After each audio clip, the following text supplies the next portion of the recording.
नमस्कार सर्वांना, श्री स्वामी समर्थ. आमच्या पीयू क्रिएशनमध्ये तुमचं मनापासून स्वागत आहे. तर आजच्या व्हिडिओमध्ये आपण बघणार आहोत की 7 दिवसाचं पारायण आपण गुरुपौर्णिमेच्या निमित्ताने स्वामी भक्तांनी सर्वांनी केलेलं आहे.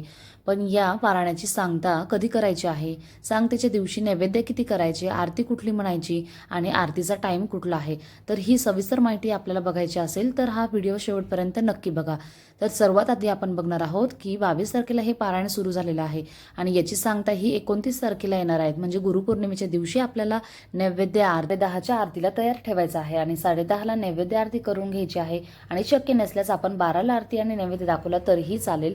तर या दिवशी आपण नैवेद्यामध्ये सर्वात पहिले आपण पुरणपोळी केली तरी चालेल. आणि जर तुम्हाला शक्य नसल्यास तुम्ही वरण भात भाजी पोळी आणि गोड कुठलं तरी पदार्थ करायचा आहे. तर भाजीमध्ये आपण घेवड्याची भाजी ही करत असतो. तर आपण बघणार आहोत की नैवेद्य किती करायचे. तर यामध्ये 4 नैवेद्य करतात.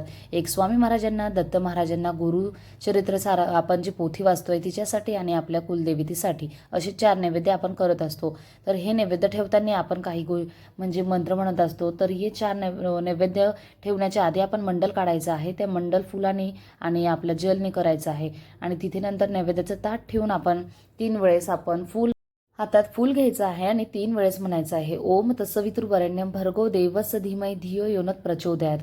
असं 3दा म्हणून आपण नंतर ओम प्राणाय स्वाहा, ओम अपनाय स्वाहा, ओम व्यानाय स्वाहा, ओम उदानाय स्वाहा, ओम समनाय स्वाहा आणि ओम ब्रह्मणे स्वाहा असं म्हणत शेवटी देवाच्या तिथे आपण चरणाची हे जे फूल आहे आपल्या हातातलं ते आपण ठेवून द्यायचं आहे. जेणेकरून आपण जो नैवेद्य आपण बनवत आहोत तो आपण आपल्या सर्व देवांपाशी पोहोचवायचा असतो. तर त्यानंतर सगळ्यात महत्त्वाचं म्हणजेच या दिवशी पुरणाच्याही आरत्या केल्या जातात. आणि हे पुरण शिजवून आपण त्यानंतर याच्यामध्ये 21 किंवा 11 आपण दिवे प्रज्वलित करू शकतो आणि याच दिव्यांनी आपण आरती करायची आहे. तर आरती कुठली म्हणायची आहे पण बघूया. तर यामध्ये आपण गणपतीची आरती, नंतर देवीची आरती किंवा मग दत्ताचीही आपण या दिवशी आपण आरती करत असतो आणि स्वामी महाराजांची. जर तुमच्याकडे नित्यसेवा असेल तर यामध्ये सर्व आरत्यांचं आपल्या नित्यसेवेमध्ये दिलेलं आहे, त्यामध्ये बघून म्हटलं तरी चालेल. तर ह्या सेवा आपण गुरुपौर्णिमेच्या सांगतेच्या दिवशीच्या बघितल्या आहेत. तर गुरुपौर्णिमेच्या दिवशी आपण या सर्व गोष्टी करायच्या आहे, जेणेकरून आपण 7 दिवसाचं पारायण केलं आहे त्याचं फळ आपल्याला स्वामी महाराज नक्कीच देतील. आणि या 7 दिवसात आपल्याकडनं कळत न कळत काही चुका होत असतील तर महाराजांजवळ आपण मुजरा करून आपलं क्षमा प्रार्थना करायची आहे की या 7 दिवसाच्या पारायणामध्ये माझ्याकडनं अपशब्द, कुणाला वाईट बोलल्या गेलं असेल, काही जी चूक माझ्याकडनं झाली असेल त्याला मला क्षमा करावी. आणि हे पारायण तुम्ही जसं माझ्याकडनं आता करून घेतलं आहे तसंच मला नंतरही माझ्याकडनं ह्या सेवा तुम्ही करून घ्या आणि मीही त्या करेल.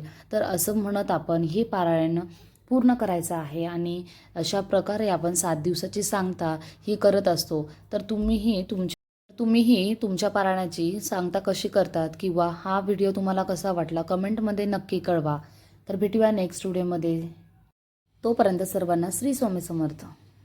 धन्यवाद.